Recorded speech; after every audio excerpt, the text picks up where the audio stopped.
अस्सलाम वालेकुम वरहमतुल्लाहि वबरकातुहू। स्पेन में 14 मार्च से एमरजेंसी नाफिज हो चुकी है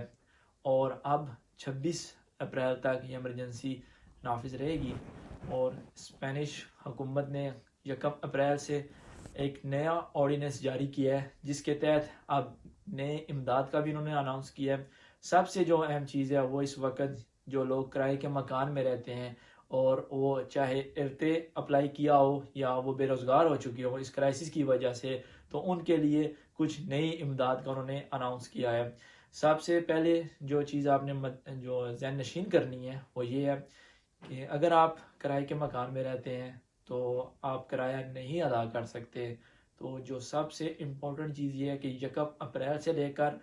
30 अप्रैल तक आपके पास टाइम है। आपने अपने मालिक के साथ रब्ता करना होगा और आपके पास दो ऑप्शन होंगे। सबसे पहला ऑप्शन ये है कि आप उससे रिक्वेस्ट कर सकते हैं कि 50% लेस कर दे आपका मंथली जो किराया आप पे करते हैं, या फिर आपके पास दूसरा ऑप्शन ये है कि आप उनके साथ डीलिंग कर सकते हैं कि कुछ अरसे के लिए आपका किराया माफ़ कर दिया जाए।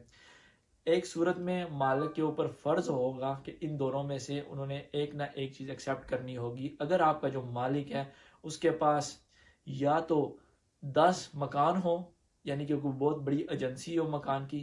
कोई कंपनी हो, या फिर आपके मालिक के पास अगर कोई भी ऐसा मकान है जो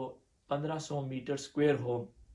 तो उस सिलसिले में भी उसके ऊपर फ़र्ज़ होगा कि आपके जो किराया है वो या लेस करे 50%, या 4 मंथ तक वो आपका जो किराया है वो सस्पेंड कर दे। अगर आप अपने मालिक से डीलिंग करते हैं और उसमें नाकाम हो जाते हैं, तो फिर आपके पास ये भी ऑप्शन मौजूद है कि आप अपने बैंक के पास जाएंगे और वहाँ से आपका बैंक कर्जा देगा। ये कर्जा आप जो है वो किराए के मद में लगाएंगे। आपका जो कर्जा, अगर बिलफर्ज आप कर्जा लेने जाते हैं बैंक के पास और बैंक आपको कर्जा इस सूरत में देगा क्योंकि स्पेनिश गवर्नमेंट जो है वो आपके अबाल बनेगी, वो आपकी गारंटी देगी कि अगर आप कल पैसे वापस नहीं कर सकते, कर्जा वापस नहीं अदा कर सकते, तो फिर गवर्नमेंट जो है वो बैंक को आपकी गारंटी जो उन्होंने दी होगी वो अदा कर देगी। आपके पास 6 साल का टाइम होगा। 6 साल के अरसे में आपने ये जो कर्जा लिया होगा वो अदा करना होगा। लेकिन बिल फर्ज अगर आपकी सूरत हाल बेहतर नहीं होती क्राइसिस की वजह से और 6 साल भी गुजर जाते हैं बेहतर नहीं होती, तो स्पेनिश हुकूमत जो है उसने ये भी अनाउंस कर दिया है कि वो आने वाले दिनों में या आने वाले कुछ मंथ में वो मज़ीद ऐसे इकदाम जो है वो उठाएगी, जिसके तहत लोगों को मज़ीद सब्सिडी दी जाएगी। मुमकिन है कुछ लोगों को 900 यूरो तक दिए जाएँ ताकि वो जो अल्किलेर है वो पे कर सके। उसके साथ अगर आपने आपका जो कॉन्ट्रातो दे अल्किलेर है, जो आपका कॉन्ट्रैक्ट है अल्किलेर का, अगर ये 1 अप्रैल से लेकर या इमरजेंसी की जो टाइमिंग थी इसके दौरान से लेकर 2 माह के अरसे तक ख़त्म होने का उसका पीरियड स्टार्ट हो जाते हैं, तो वो 6 माह के लिए मज़ीद जो है ना वो ऑटोमेटिकली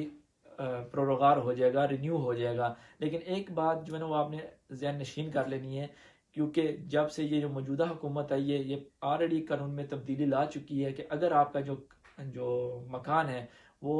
अगर आपने किसी भी अगर आपने मकान जो लिया हुआ है किराए पे, अगर उसका कॉन्ट्रैक्ट जो है वो 1 साल का है, तो वो ये मिनिमम 5 साल के लिए रिन्यू होता रहेगा, यानी कि हर साल एक एक साल के लिए रिन्यू होगा, मैक्सिमम 5 मंथ के लिए। लेकिन अगर आपका जो मालिक मकान है वो कोई एजेंसी है, यानी कि कोई कंपनी है, तो फिर आपका जो मकान है वो मिनिमम 7 साल तक आपके पास रहना चाहिए। ये जो 6 माह के लिए रिन्यू होगा ये उन लोगों के लिए कि अगर उन्होंने 5 साल अपने इस्तेमाल कर लिए और आखिरी साल था तो वो ये ख़त्म होने जा रहा था, तो उनके लिए ये जो है ना 6 माह का ऑप्शन होगा। लेकिन अगर ऑलरेडी आपका 1 साल हुआ है तो फिर आपका 1 साल मजीद जो है ना वो मकान ऑटोमेटिकली रिन्यू होगा जब तक आपके 5 या 7 साल कंप्लीट नहीं होते।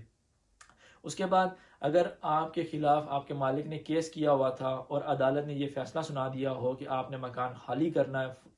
फ़लाँ तारीख तक बिलफर्ज अप्रैल में मई में, तो वो फ़िलहाल सारे सस्पेंड हो चुके हैं। जब तक ये इमरजेंसी ख़त्म नहीं होती तब तक ये आपका जो मकान उन्होंने देसाउसियो करनी थी, मकान से अगर उन्होंने निकालना था, तो वो डेट जो है वो सस्पेंड हो चुकी है। लेकिन ये बात आपने याद रखनी है कि ये जो जितने भी राइट्स दिए जा रहे हैं ये उन लोगों के लिए हैं जिन्हों अपने मकान जो उनका बुनियादी मकान होगा उसमें वो किराए के तौर पे रह रहे हों। किराएदार اگر آپ کے پاس ایک سے زیادہ مکان ہے تو پھر آپ کے لیے یہ بینیفٹس نہیں ہیں. یہ صرف اور صرف ان لوگوں کے لیے جو پاروں پہ ہوں یا پھر ارتے لے رہے ہوں یا پھر ان کے بچے چھوٹے ہوں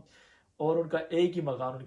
کے پاس مزید کوئی جائیداد نہ ہو, تو وہ اس ایودا سے جو ہے نا فائدہ اٹھا سکتے ہیں. لیکن اگر آپ ان کی یہ شرائط پوری نہیں کرتے تو پھر آپ یہ جو ہے ایودا نہیں لے سکیں گے. بہت بہت شکریہ.